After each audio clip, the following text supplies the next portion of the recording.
Caríssimas senhoras, caríssimos senhores, meus irmãos espíritas, que o Senhor nos mantenha sob a sua paz.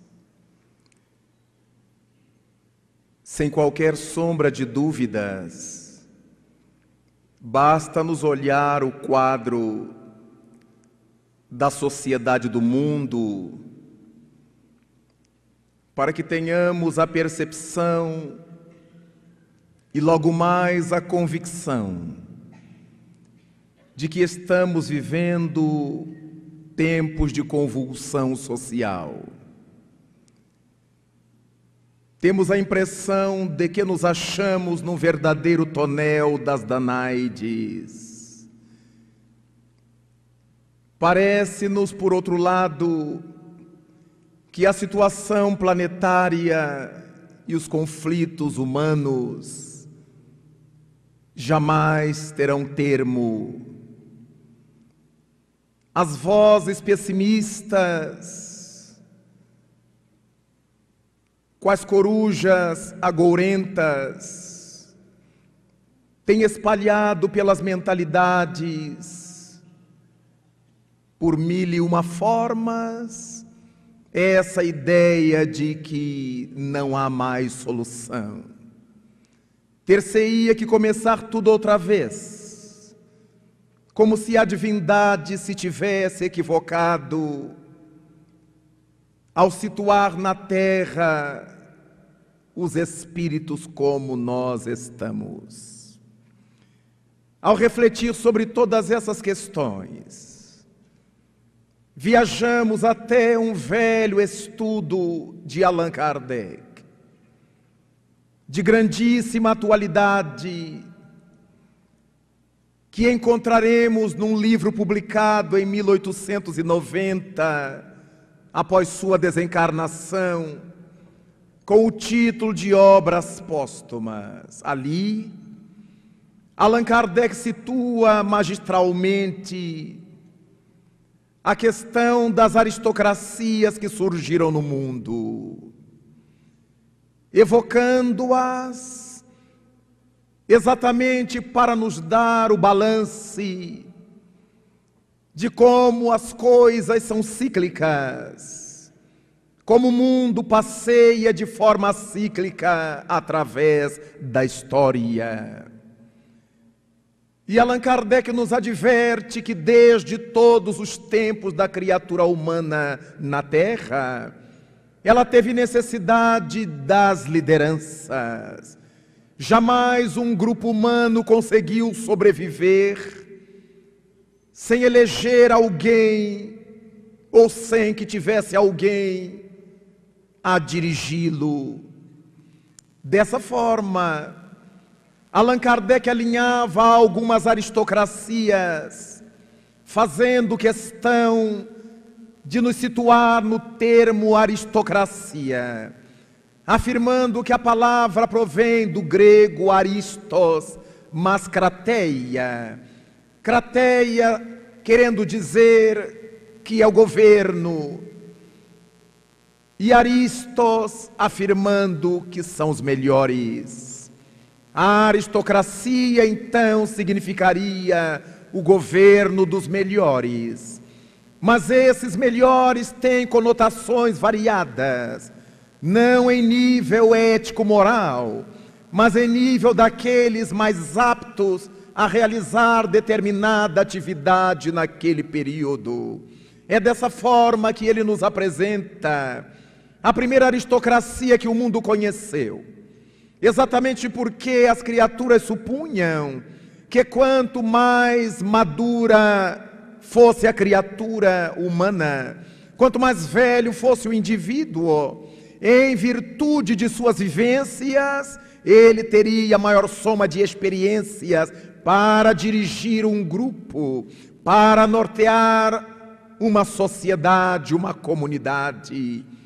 Teoricamente, ele estava coberto de razão, ao situar essa visão do passado remoto do mundo. Porque é verdade que aqueles que viveram mais anos, enfrentando todos os embates à sua volta, querendo ou não, foram assimilando determinada quantidade de experiências. E dessa forma, os grupos ancestrais do mundo, as sociedades antigas, nas prístinas eras, trataram de convocar para a sua direção os anciães. Em todos os povos eles aparecerão.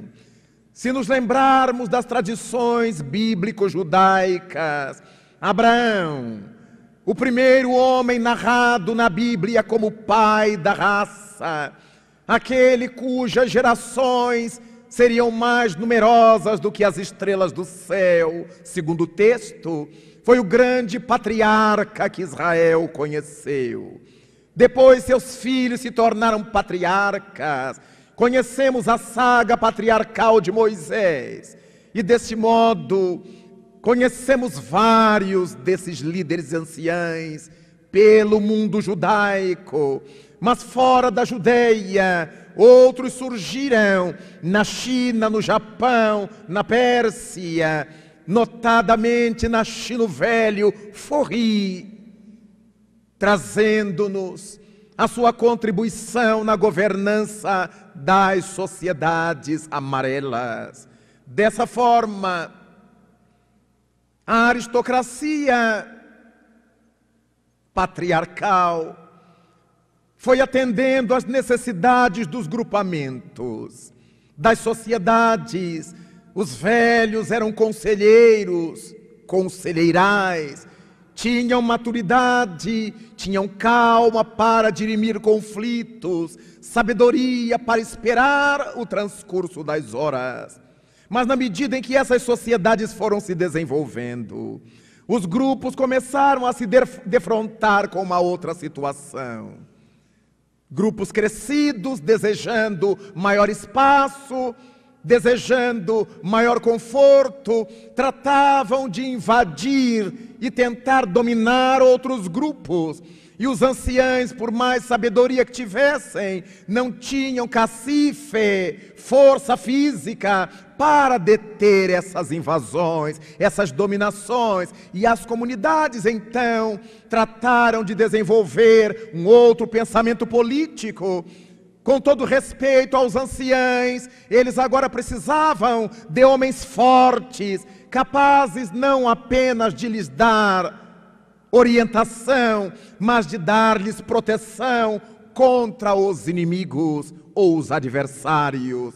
E nasce a segunda grande aristocracia do mundo, que Allan Kardec chamou de aristocracia da força bruta, porque as comunidades foram chamar os indivíduos dotados de força bruta, para que pudessem estar à frente de suas comunidades, protegendo-as do tumulto causado por outros grupos, outros indivíduos. Esses aristocratas da força bruta não dirigiam os povos a sós, formavam grupos humanos, formavam exércitos, quase sempre de 1000 homens, que se apresentavam a soldo, os mercenários, e porque eram grupos de 1000 homens, passaram a ser chamados de milícias, como na Roma os grupos de 100 homens eram chamados de centurias. E dessa forma, as milícias, coordenadas por esses líderes, faziam o serviço que eles, os líderes, lhes ordenavam. Dessa forma, o mundo conheceu líderes da força bruta notáveis, como Gengis Khan, como Alarico I e Alarico II, como Átila, o rei dos Hunos, como Tamerlão, que analfabeto, quando guerreava contra outros grupos, queria saber o nível de sua vitória e por não saber contar, mandava que seus soldados, os mercenários, decepassem as cabeças e, tendo estabelecido uma base, sabia a vitória maior pela altura da pirâmide de cabeças que ele mandava construir com as cabeças das vítimas. Tamerlão, o famoso Timur-Lenk, foi um desses bárbaros que a história conheceu, mas enquanto a aristocracia da força bruta foi ganhando espaço mundo afora, passou a ser chamada, por causa das milícias, de aristocracias militares. E desse modo, o mundo conheceu esses homens bravos, muitos deles bárbaros, que depois não entregavam mais às comunidades que os haviam elegido, escolhido, o governo de si mesmas. Eles então tomavam posse do poder e os repassavam aos filhos, aos irmãos, aos parentes variados, aos amigos. E com isto surge uma outra aristocracia, que Allan Kardec chamou de aristocracia do nascimento, ou do nome, que eram provenientes desses que dominavam o poder inautenticamente, e agora eram os seus que deveriam continuar a governança. E nascem os nomes de família. Muitas vezes, os substitutos dos líderes militares não tinham capacidade qualquer para estar naquela posição, mas deviam estar porque eram status a eles concedidos pelos seus ancestrais. E com essa aristocracia do nascimento, o mundo passa a conhecer as famílias notáveis que foram decorrendo dessas lideranças bárbaras, fortes, brutais, e o mundo conhecerá famílias notáveis historicamente. Na velha Roma, nos deparamos com a gens Flávia, com a gens Paulínia, mas em toda parte achamos as famílias cujos nomes faziam tremer a quem os ouvia. Passamos a tomar contato com os Habsburg, com os Orleans, com os Bragança, com os Médici. Em toda parte as famílias notáveis foram surgindo, e essas lideranças do nascimento se postavam como verdadeiras divindades. Alguns se afirmavam divindades, outros filhos delas, com os humanos.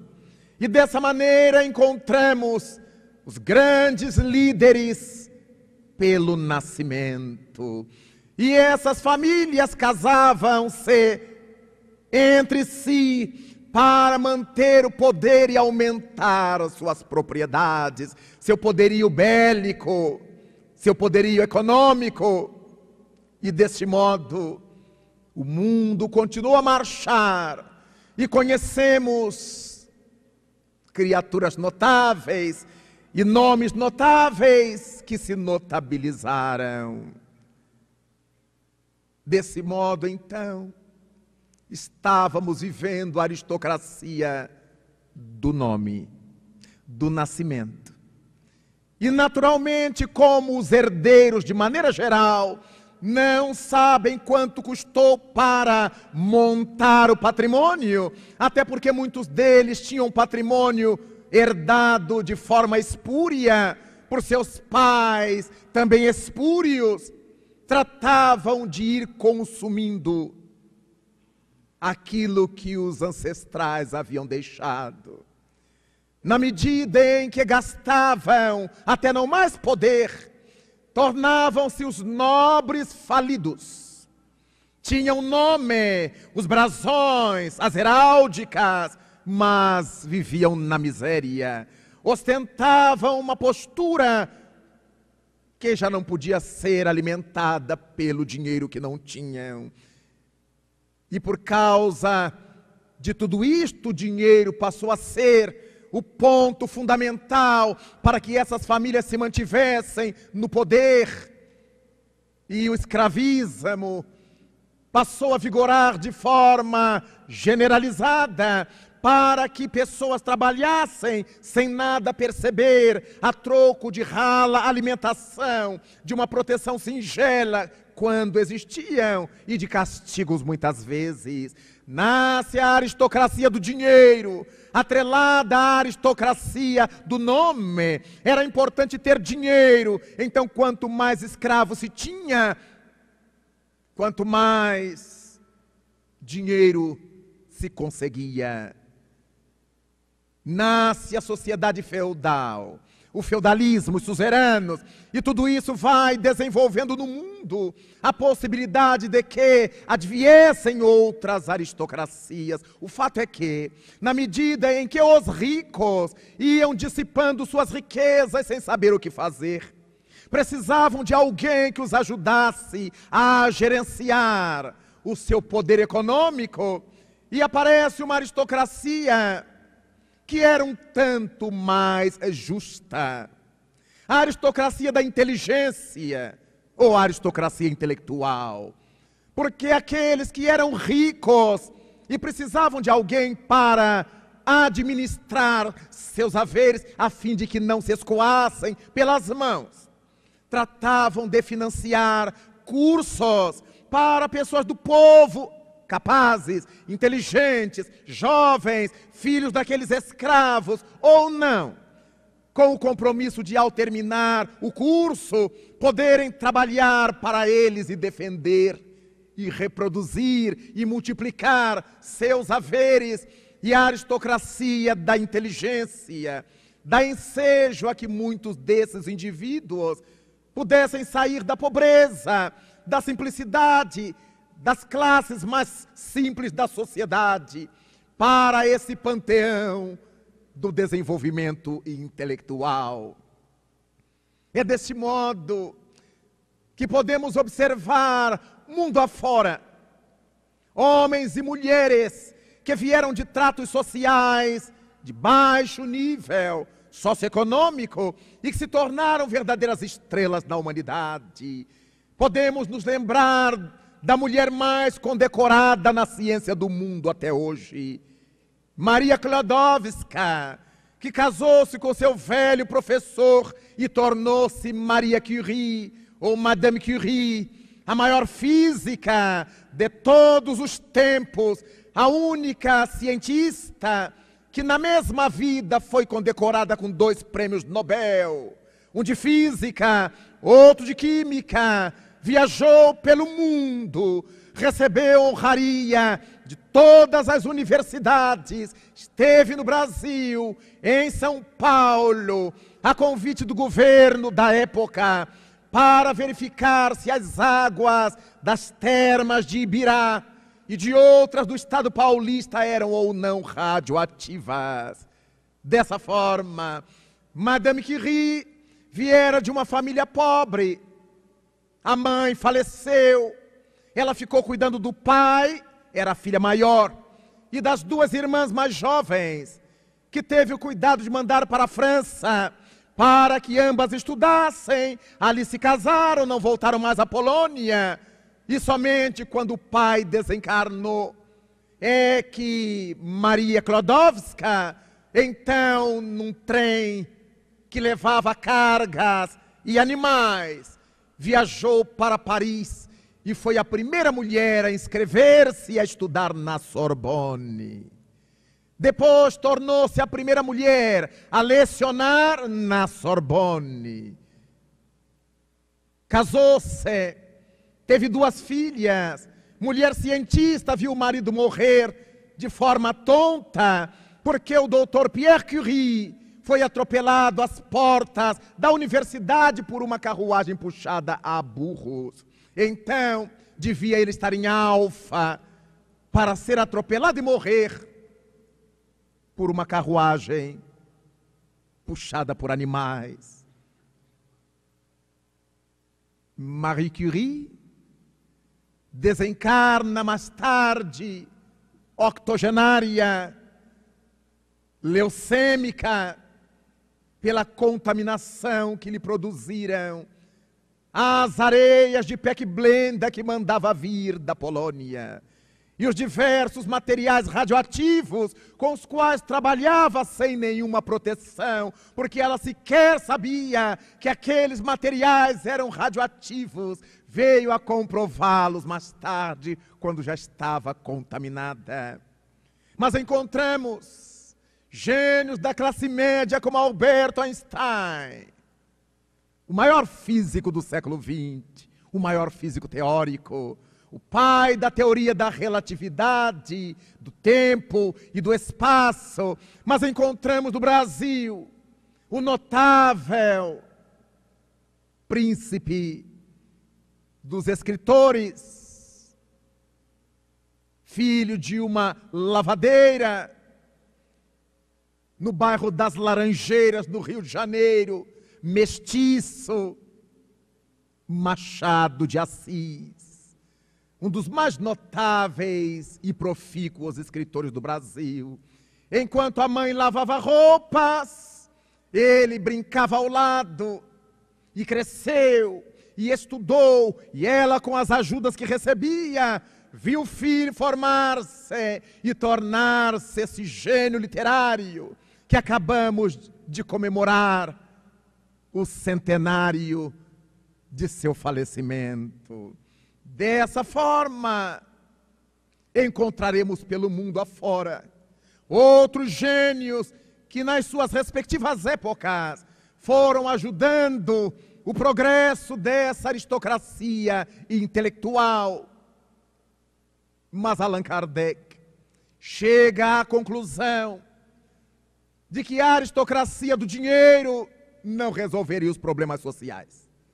Tampouco a aristocracia intelectual, porque se há intelectuais trabalhando em prol do bem, há outros intelectuais trabalhando em prol das sombras, transformando as dádivas da divindade em tragédias para a humanidade. Quando Thomas Edison aproveitou-se da descoberta da eletricidade para inventar a lâmpada de filamento, uma bênção que até hoje não sabemos como agradecer. Houve outras inteligências que maquinaram a cadeira elétrica com a mesma eletricidade. Dessa forma, bem podemos aquilatar que o codificador observava que a inteligência não é a condição fundamental para que alguém governe uma comunidade com o sucesso que se espera. Propôs ele, então, uma nova aristocracia que pudesse, essa sim, estar à frente de qualquer grupamento humano e ter sucesso na sua administração.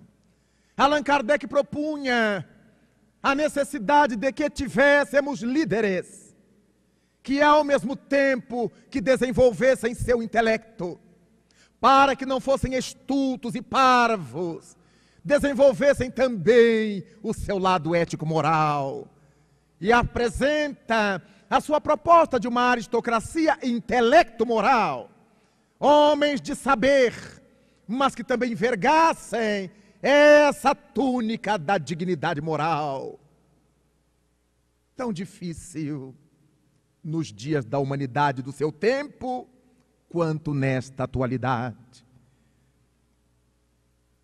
Depois que Allan Kardec se foi,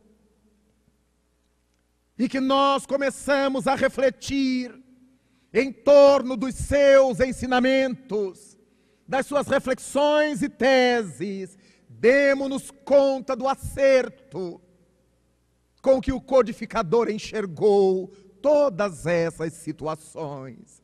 E quando nos damos conta hoje, exatamente hoje, no terceiro milênio tão esperado, continuamos a viver as mesmas tragédias que as aristocracias permitiram que o codificador observasse ao seu tempo.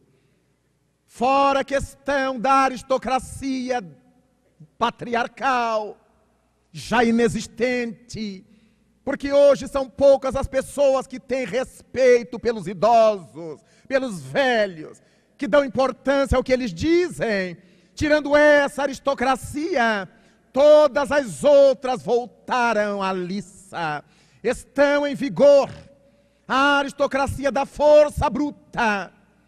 Em toda parte a guerra, a violência, a dominação, a violência urbana, a violência doméstica. Esse tipo de situação em que os indivíduos desejam se impor pela força, comunidades desejam se impor pela força bruta. Então, esse tipo de aristocracia está vigorando em nossas sociedades, porque as criaturas honestas, ou teoricamente honestas, passam a ter medo de ir e vir, por causa dessa aristocracia da força bruta que tomou o poder. Não se sai de casa à noite por causa dos assaltos, dos roubos, dos sequestros.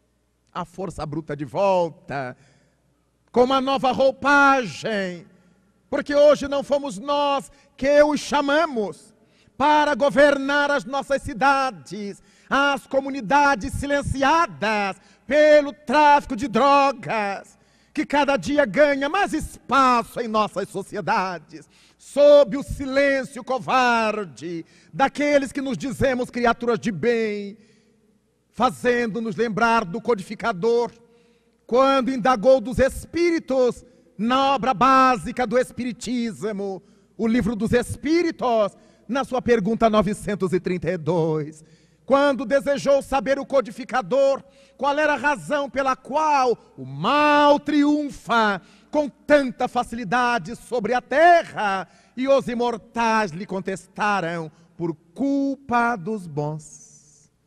Enquanto os maus são ousados e intrigantes, os bons são tímidos. No dia em que eles quiserem, preponderarão. Responsabilidade que está nas mãos daqueles que nos achamos pessoas do bem, pessoas de bem, mas que morremos de medo dos violentos, dessa aristocracia da força bruta que está implantada em todas as partes do nosso mundo atual, mais veemente aqui do que acolá, mas em toda parte, o temor que nos invade, o medo de perder a pele, quando o homem de Nazaré nos asseverou que aquele que quisesse ganhar sua vida deveria perdê-la, e aquele que a perdesse por amor dele, por amor do reino, ganhá-la-ia. Desse modo, resta-nos reflexionar sobre este momento em que a força bruta nos faz trancafiados em casa, amarrados por milhares de alarmes, com o temor de que possamos ser importunados. Já não temos hábitos noturnos de sair, de jantar fora, de ir a um show, sem medo, porque estamos submetidos a esse governo paralelo da força bruta. Mas por onde vamos? Nos deparamos com a aristocracia do nascimento, porque esses que são líderes da força bruta emprestam aos seus familiares, filhos, mulheres, parentes, amigos, os seus nomes. E estamos vendo uma sociedade idiotizada por aqueles que aprenderam a dar as famosas carteiradas. E não é nada mais do que a aristocracia do nascimento. Você sabe com quem está falando? É claro que a gente sabe, deve ser um ajumentado, um estúpido. Mas o medo da força bruta nos faz silenciar. E eles vão tendo acessos fáceis. em nome do medo que impõem com as carteiradas. Indivíduos que deveriam dar exemplo de honradez, de dignidade, pelas funções que às vezes ocupam na sociedade civil, na sociedade militar, na sociedade religiosa. Eles se aproveitam da parvoíce coletiva, do amedrontamento popular, para, com as tradicionais carteiradas, revigorarem a aristocracia do nascimento, a aristocracia do nome. Eu sou a mulher do doutor fulano, eu sou o filho do delegado cicrano, eu sou do deputado, do senador. Mas essas pessoas é que deveriam dar exemplo de honradez, de dignidade, de honestidade, de sanidade social. Estamos vivendo o período da aristocracia do nome, do nascimento. Mas também estamos enredados, nestes dias, na aristocracia do dinheiro. As criaturas se vendem por qualquer real, matam por qualquer real, morrem por qualquer real, fazendo a voz popular dizer que cada indivíduo tem seu preço. Por causa de alguns reais, mente-se deslavradamente contra alguém. Compram-se testemunhos, compram-se teses, compram-se dissertações universitárias, compram-se homens da lei e mulheres da lei, compram-se políticos, compram-se religiosos, compram-se. As criaturas têm seu preço. Parece que o dinheiro hoje é que capitaneia as mentalidades. Todo mundo quer saber quanto vai ganhar. As jovens, quantas delas se desnudam, posam nuas, porque vão comprar apartamento, carro, isso, aquilo, com a nudez estampada nas revistas, como rapazes que fazem o mesmo. Mas Jesus Cristo nos havia ensinado que o escândalo é necessário, ai, porém, daquele que o provoque. Essas moças e rapazes, homens e mulheres, que posam libidinosamente para o desequilíbrio da sexualidade de tantos, receberão, por terem sido motivo de escândalo, a reciprocidade daqueles pensamentos em desajuste, em desalinho, e só Deus sabe a repercussão desses desejos, a olhar a figura, a foto, a fisionomia, o nome, os desejos que a mente dirige aos donos e às donas das fotos. Estamos no período da aristocracia do dinheiro. Ninguém faz nada se não ganhar dinheiro. Que dificuldade de se conseguir voluntários para uma obra do bem, para um trabalho social, porque as pessoas querem ganhar dinheiro. E é um período tão louco que quando não se o ganha honestamente, se os furta, se os rouba, desde servidores domésticos que vão levando dos patrões as joias, as comidas, as latarias, vão levando o que podem, até os mais altos poderosos, que roubam cinicamente altas somas e confessam descaradamente que, como não estava escrito que não podia fazer, a aristocracia do dinheiro. Por isso, encontramos nestes tempos em vigor também a aristocracia da inteligência. As criaturas sagazes que escrevem leis e deixam os furos para eles próprios aproveitarem. Fazem decretos cheios de imperfeições e depois eles dirão cinicamente: eu estou baseado na lei, o que eu faço é legal, A minha corrupção é legal, mas é imoral, indubitavelmente. Por isto, estamos tendo de volta nestes dias as várias aristocracias que Allan Kardec nos definiu, todas conjugadas, demonstrando que de fato elas não desapareceram do mundo, elas se diluíram no mundo na medida em que a população do mundo se foi ampliando. Quantos dentre nós então alimentamos todas elas pela incapacidade de trabalharmos a educação nesses tempos atormentados da sociedade? Somos nós, com as exceções louváveis, que estamos alimentando esses processos, porque quando vemos a aristocracia da força bruta ganhando terreno em nossos horizontes, ficamos vendo a maneira como as famílias orientam seus filhos. Se apanhar na rua, bata também. Não me traga desaforo para casa. Se vier chorando, apanha de novo. Se fizer com você, bata. Seu pai resolve. Seu pai depois segura. Sua mãe está aqui. Estamos na época em que os meninos dizem desaforo aos professores e os pais vão tirar satisfação com os professores. Os professores chamam a atenção do menino rebelde. E os pais, ao invés de consertar o filho rebelde, vão brigar com a direção da escola, vão querer tirar o professor da posição. Quando eles, para ganhar dinheiro, deixam seus filhos nas mãos dos professores, que por sua vez são seres humanos com seus problemas pessoais, ganhando pouco e suportando muito do desaforo de meninos e meninas mal educados no lar.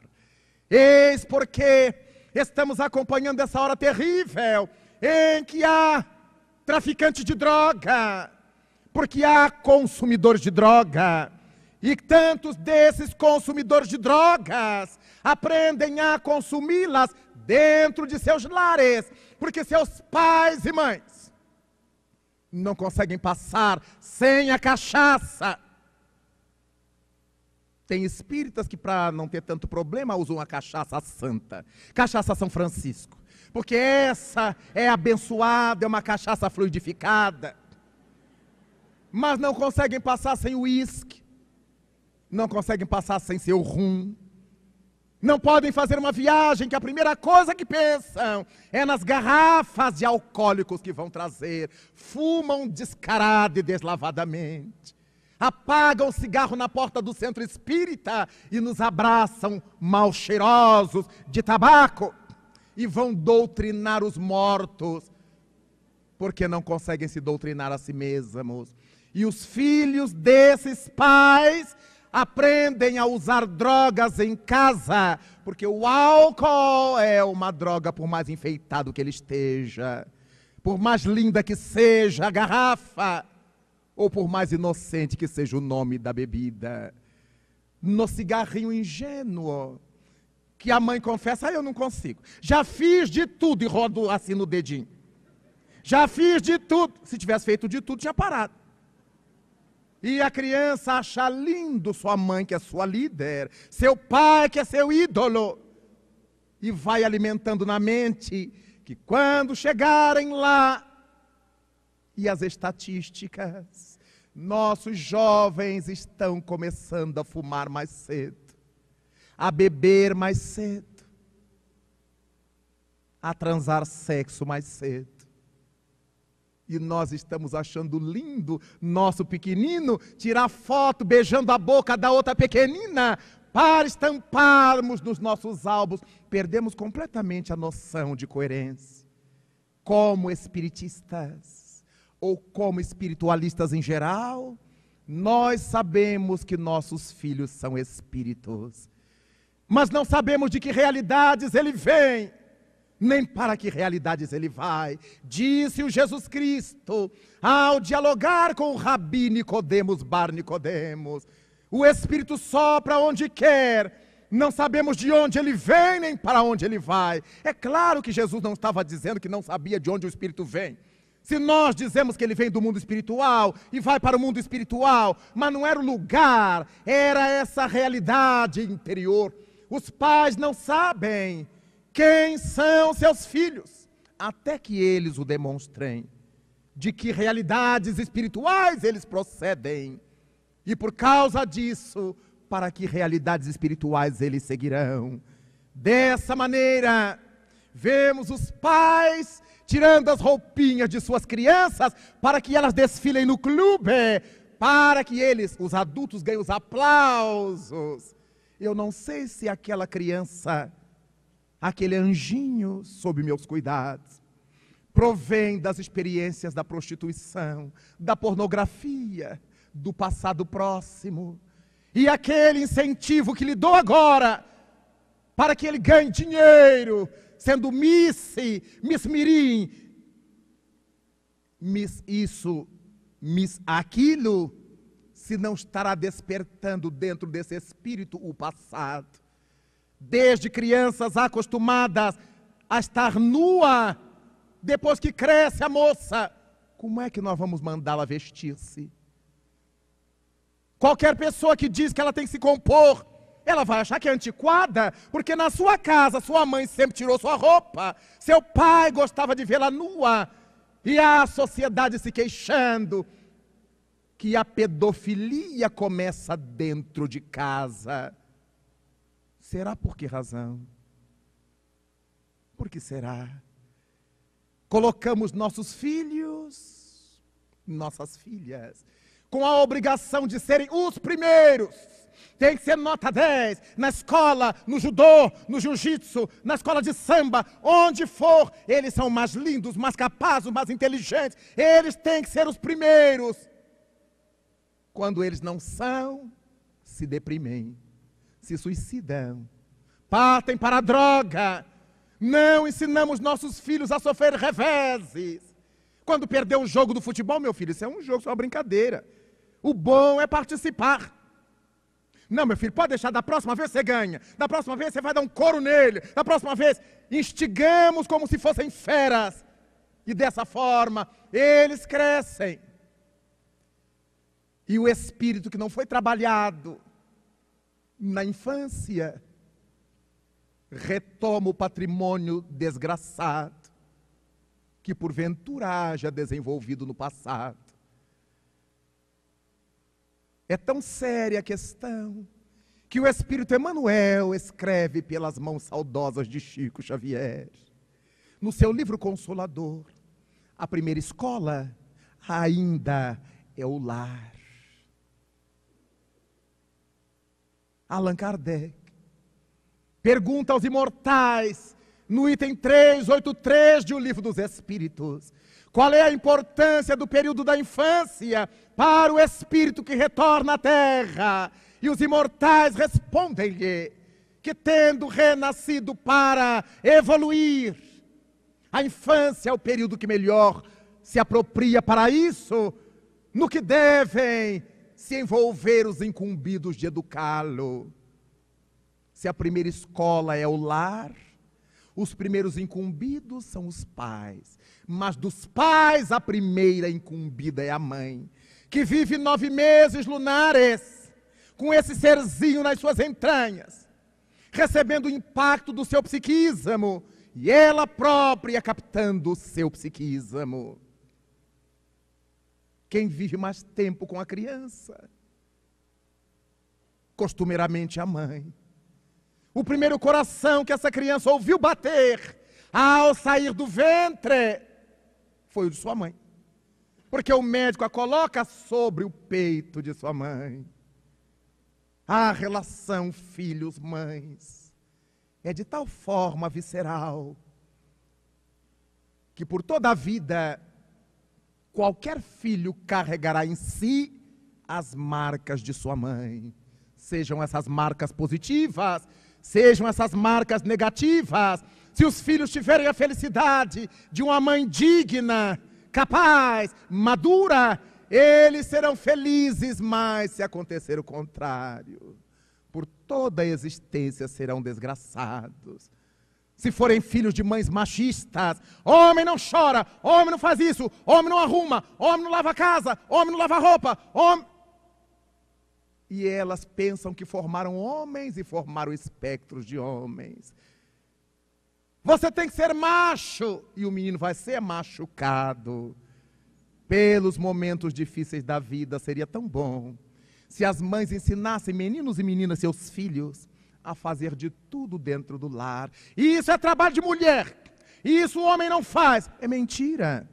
Tudo que é só para a mulher fazer, Deus estabeleceu na mulher. Por mais que os homens amem crianças, só a mulher pode ficar grávida. Então, ter filho, ficar gestante, é só de mulher. A divindade já fez. Por mais que o pai trabalhe para alimentar os filhos, só quem pode dar-lhe o seio é a mulher. Então, não há problema em dizer que isso só a mulher pode fazer. Mas, saiu do ventre, cortou a placenta, amamentou para dormir, o pai pode fazer tudo. Pode pôr para eructar, ninar, banhar, passear, levar à escola, fazer comida, dar-lhe. Não existe nada na lei divina que diga que é só de mulher. As nossas posturas machistas. E quando as mulheres têm posturas machistas, elas ajudam a atrasar o progresso social. Homens imprestáveis, que quando se casam, se tornam estorvos na vida da esposa. Ela faz de conta que não está vendo que o rapaz é imprestável, porque ele é bonzinho. E ela jura consigo, quando casar eu resolvo. Mas ele dentro de si diz assim, nem morto. No primeiro mês de casado, ele entra no banho, por exemplo. E ele entra no banho e lá de dentro grita, bem... Aquilo parece o tilintar do Avon chama. Traz minha toalha. E ela leva a toalha com anagrama, recém-casados, é uma bênção. No outro dia, bem, é outro dindom. Meu chinelo. No 6º mês, ela já vai emburrada, porque você não levou. Um ano depois, eu não sou sua empregada. Levasse. E se ele tiver a petulância de dizer, mas minha mãe fazia, não há coisa pior para a esposa do que compará-la à sogra. Se um homem disser para sua esposa, minha mãe fazia, ela lhe dirá, por que não casou com sua mãe? E começam as tragédias criadas pela mãe. Não há nenhum problema ensinar os nossos filhos a fazer as coisas pequenas em casa, a nos ajudar em casa, mas nós criamos os corruptos e os corruptores. Meu filho, ajuda papai que a lavar o carro. O que você vai me dar, pai? Você me dá R$10? Nenhum pai precisa agredir o filho quando ele lhe faz essa proposta. Não precisa xingá-lo, não precisa perder o bom humor. Basta dizer, vou lhe dar a carona, meu filho. Sou eu que lhe levo à escola, lhe levo às festas, lhe vou buscar. Então você vai ajudar a lavar o carro que é seu. Se você não quiser ajudar, mas também você vai a pé para a escola. E a menina que a mãe chama para ajudar em casa, a fazer um serviço qualquer. O que você vai me dar, mãe? Vou lhe dar a comida que você vai comer. A roupa limpa que você vai usar. A casa cheirosa que você vai morar. Então é seu dever ajudar a mamãe. Sem precisar gritar, xingar, dizer desaforo. Apenas ensinar. E quantas vezes os pais têm preguiça de ensinar. As mães dizem assim, eu prefiro fazer, porque demora tanto. Claro que é neurose. Demora, mas aprende para sempre. E se ela fizer sempre, ele não vai aprender nunca. Então, hoje em dia, com as exceções louváveis, os rapazes não sabem fazer, nem as moças. Porque os pais querem que elas estudem. Mas qual é o problema? Qual é a contradição entre estudar e fazer um serviço doméstico? Será que serviço doméstico é somente para gente estulta, tonta, analfabeta? Não. Isso valoriza a criatura. Esses valores domésticos nós estamos deixando de lado. Agora qualquer moçoila quer ser top model. Então precisa estudar. Mas a gente ouve a entrevista da top model e dá vontade da gente morrer. Quando ela desfila, é linda. Se abrir a boca, a gente não usa aquela moda nunca mais. Com medo de pegar a estupidez. Os rapazes querem ser jogadores de futebol. O mundo que nós estamos criando por causa do fator dinheiro. É ganhar dinheiro. E as mães mandam suas meninas de 13 anos para as agências de modelos. Numa visita que fiz a Milão, para falar numa instituição espírita dali, notei que na instituição espírita, quem mais frequentava eram jovens brasileiros, que foram para Milão, com as agências famosas para desfilar. Não conseguiam contratos, entravam na droga, na prostituição. E uma modelo mais ajuizada do Rio de Janeiro tratava de levar aqueles moços para o centro espírita. E eu lhes perguntei a idade de vários. 15 anos, agora, já estavam lá 2, 3 anos, 16 anos, inseguros, amedrontados num país como a Itália, numa cidade megalopótica como Milão. O medo, o pavor, a insegurança os empurravam para as drogas. E as mães para ganhar o dinheiro dos filhos, para tê-los com sucesso. E os pais que permitiram.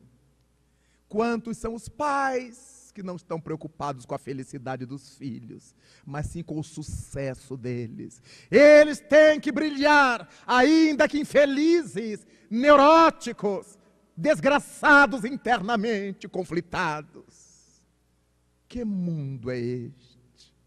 Allan Kardec então propõe a aristocracia intelecto-moral. Se todas as comunidades fossem governadas por homens e mulheres com esses valores, criaturas com saber intelectual e com sensibilidade moral, como Madame Curie, uma das notáveis feministas da Europa, mas não era feminista da prostituição. Casou-se, mostrou que a mulher pode casar-se e ser profissional. Era cientista, pesquisadora e criou as 2 filhas, que se tornaram cientistas também e se casaram com cientistas.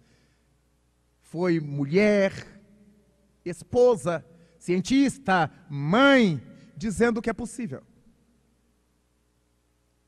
Desenvolvida intelectualmente e de uma dignidade a toda prova, uma moral imbatível de Madame Curie. Um exemplo de um elemento que já compõe essa aristocracia intelecto-moral. Quando pensamos que no Rio de Janeiro, um médico notável se tornou político, Adolfo Bezerra de Menezes Cavalcante, um homem que sabia e amava. O velhinho bom, o professor Eurípides Barçanufo, em Sacramento, nas Minas Gerais. O homem que sabia, um homem que amava. Foi prefeito de sua cidade. E até hoje a caixa d'água da cidade foi mandada construir por Eurípides Barçanufo. Obra séria, porque ele desencarnou em 1918, com a gripe espanhola. Está lá. Hoje a estrada é asfaltada, o mês que vem já está esburacada de novo. A falta de pudor para com o dinheiro coletivo. Aqui nesta cidade conhecemos o deputado Campos Vergal. Em São Paulo conhecemos o deputado Freitas Nobre. Homens que sabiam, homens espíritas, capazes de amar, de entender, homens da paz, em toda parte. Ficamos verificando esses exemplos notáveis. Imaginemos Francisco Cândido Xavier, nessa equipe de intelecto moralizados, Mohandas Karamchand Gandhi, Abraham Lincoln, homens que lidaram na política de seus povos e com uma grandeza moral, com uma ilibatura moral invejáveis. O que é que nos custa refletir sobre isto? Nesses tempos convulsionados de nossa sociedade, é o lar que está periclitando. São as famílias que não estão analisando que seus filhos são espíritos. E por que não avaliam as consequências de uma má orientação? Certo que estão alimentando esse eclodir das velhas aristocracias que tanto prejuízo trouxeram para a humanidade. A da força bruta, a do nascimento, a do dinheiro, a do intelecto. Enquanto sonhamos com a aristocracia intelecto-moral, ensinemos nossos filhos a estudar, coloquemo-los sim nas melhores escolas, mas não esqueçamos de dar-lhes a lição de Jesus no leite materno, de colocar-lhes a visão de Deus em todos os momentos da nossa existência. Porque o Espiritismo veio, segundo Allan Kardec, para destruir o materialismo. Mas o Espiritismo não veio brigar com os acadêmicos materialistas. A doutrina não veio para brigar com Marx, nem com Bickner, nem com Moleschott, nem com Engels, menos ainda com Schopenhauer e suas doutrinas respectivas.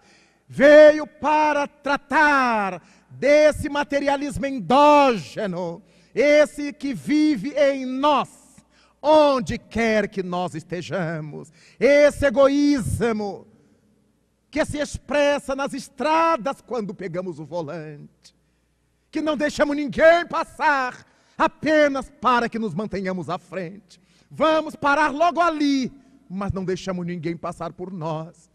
Interpretamos equivocadamente os sinais de luz que nos dão e apelamos para o dedo em riste de forma pornográfica.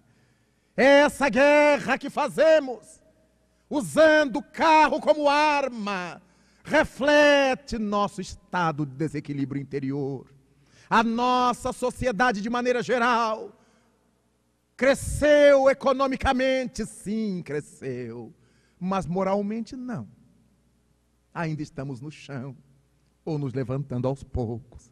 Vemos carros de luxo pelas estradas, carros importados pelas estradas, mas os seus ocupantes atiram pelas janelas os detritos, as PETs, as latas de refrigerante, a lixeira toda, dizendo que eles não respeitam o que é coletivo.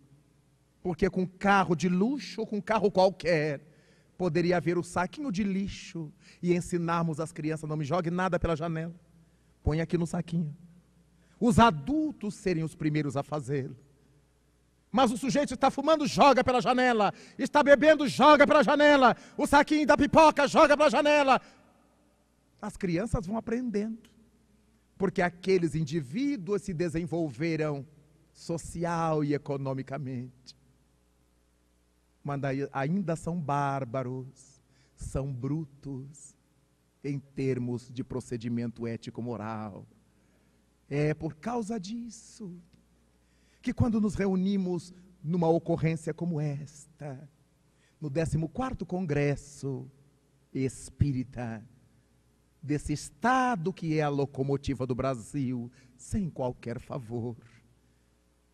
Nos vemos diante dessa necessidade de refletir a respeito do que é que estamos fazendo com essa questão educacional. Estamos esperando que os professores eduquem nossos filhos. Estamos esperando que a polícia ame os nossos filhos.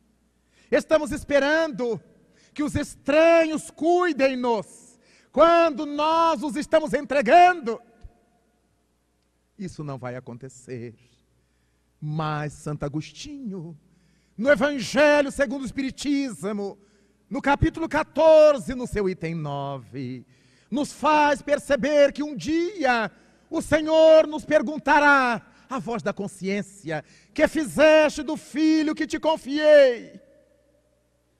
O que é que nós responderemos?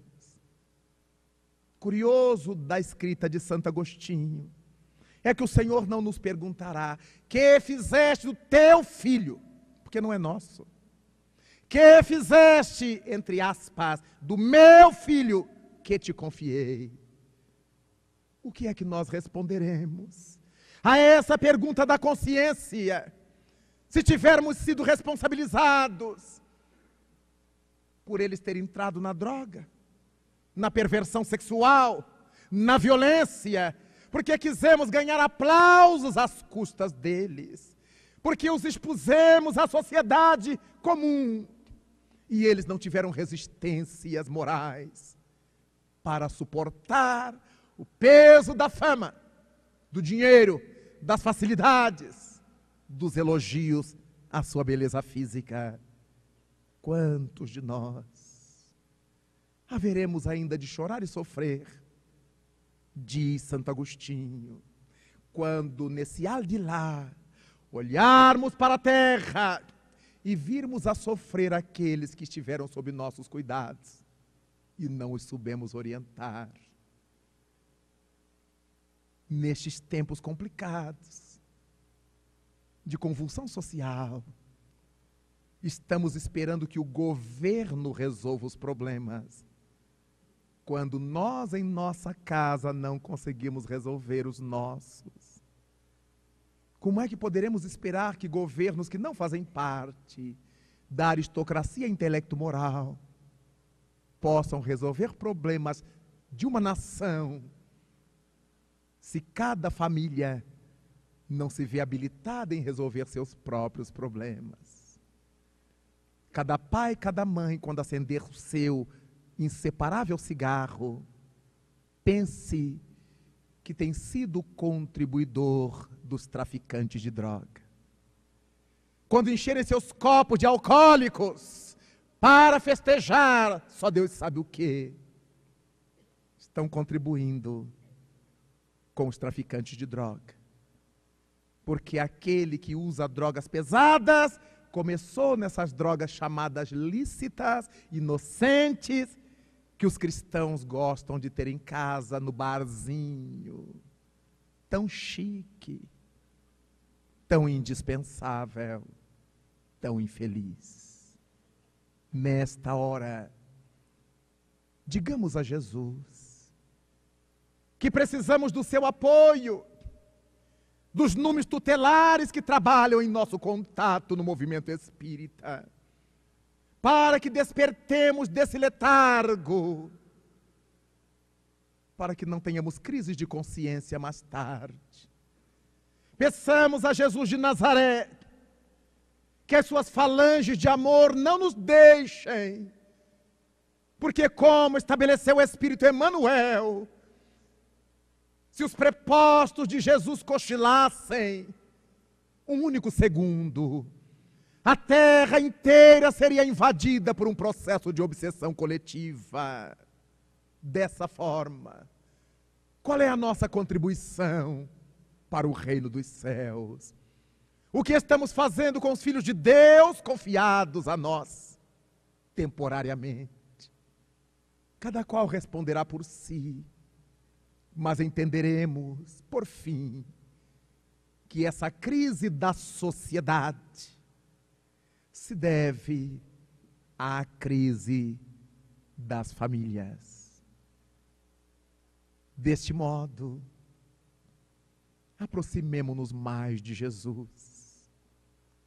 Não do Jesus teórico dos teólogos, mas desse Cristo vivo, que a doutrina espírita nos trouxe, esse modelo, esse guia para cada um dos nossos momentos na terra, e marcados pela felicidade do seu contato, iluminados pelo fervor do seu convívio, nós todos então nos daremos as mãos, e simbolicamente nos poremos genuflexos, diante do altar da vida, perante as constelações, e pais e mães, tios e avós, irmãos maiores, nos uniremos nessa cruzada de salvar a família, a partir da educação dos pequenos, dos jovens, dos moços, e todos nós possamos então cantar mirando as constelações. Louvado sejas, Senhor Jesus, na glória imortal do lar celeste, pelos bens que nos trouxeste no Evangelho da nossa redenção, na tarefa renovada que o teu olhar nos consente. Hoje, de espírito reverente, nós rogamos pelo teu amor. Pobres cegos, que há milênios estamos fugindo à luz a qual nos elevas.